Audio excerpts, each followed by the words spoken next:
warahmatullahi wabarakatuh.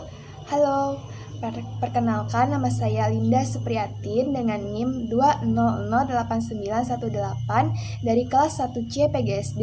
Video ini merupakan salah satu pemenuhan tugas mata kuliah Psikologi Pendidikan dan Bimbingan mengenai bagaimana sih caranya guru dalam memotivasi siswanya dalam proses pembelajaran. Sebagai seorang guru tentunya nanti akan menjadi contoh dan juga akan membimbing bagi peserta didiknya.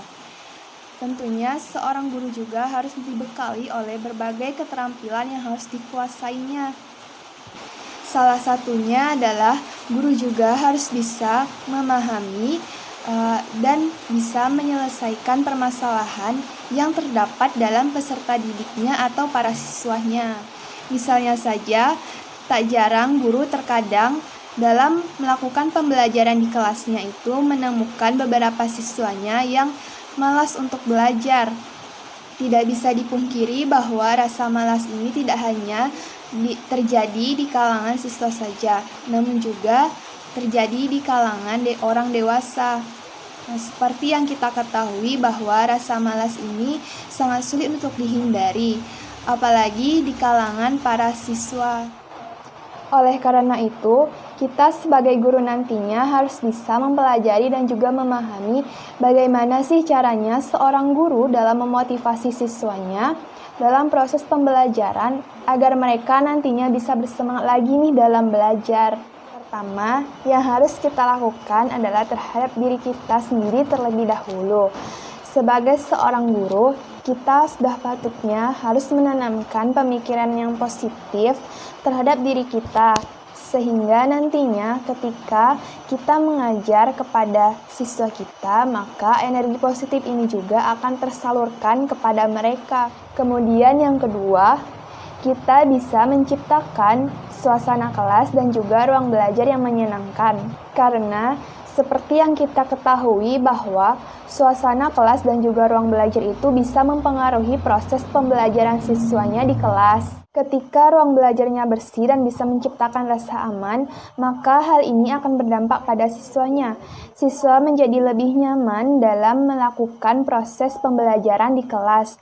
Namun sebaliknya, ketika kelas tersebut kotor dan tidak bisa menciptakan rasa aman, maka hal ini akan berdampak juga pada siswanya, seperti menurunnya semangat belajar bagi para siswa. Selain siswa yang terganggu karena ruang belajarnya yang kotor, guru pun juga akan terganggu nantinya ketika akan menyampaikan materi di depan kelas. Nah, oleh karena itu, guru sebelum memasuki kelas tersebut bisa memastikan bahwa apakah kelas tersebut sudah bersih atau masih kotor. Nah, ketika kelas tersebut ditemukan masih kotor, kita sebagai guru bisa menyuruh para siswa untuk membersihkannya terlebih dahulu agar proses pembelajarannya nanti bisa berjalan dengan lancar. Selanjutnya yang ketiga, selain siswa yang dituntut harus bisa antusias dan semangat dalam proses pembelajarannya, namun juga guru dituntut untuk harus bisa antusias dan semangat dalam mengajar di depan kelas.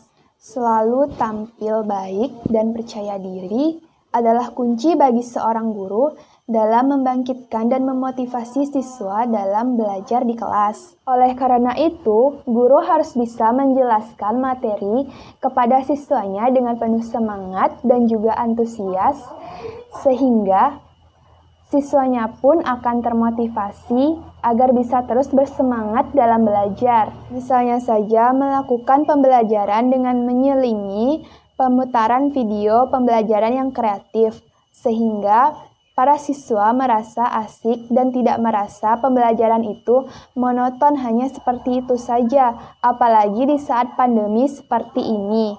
Dan yang terakhir bisa kita lakukan dengan cara mengajak para siswa untuk berkhayal dengan cita-citanya. Nah, jadi kita bisa mengajak mereka untuk berkhayal mengenai cita-citanya yang kita timbulkan dari pertanyaan kita sendiri. Misalnya, apa sih cita-cita kamu? Nah, terus dari pertanyaan pertama ini, kita bisa menimbulkan pertanyaan-pertanyaan yang lainnya. Sehingga nantinya kita bisa menimbulkan pertanyaan yang bisa membuat mereka berpikir bahwa dalam mencapai cita-cita tersebut dibutuhkan sebuah perjuangan yang namanya itu belajar. Nah, misalnya kita contohkan saja sebagai diri kita sendiri.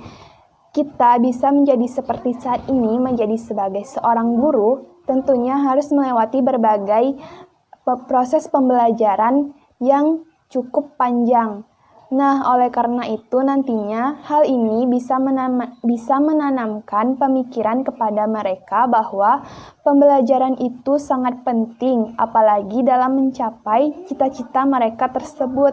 Sekian video dari saya kali ini, semoga bermanfaat dan mohon maaf apabila terdapat kesalahan kata. Akhir kata, wassalamualaikum warahmatullahi wabarakatuh.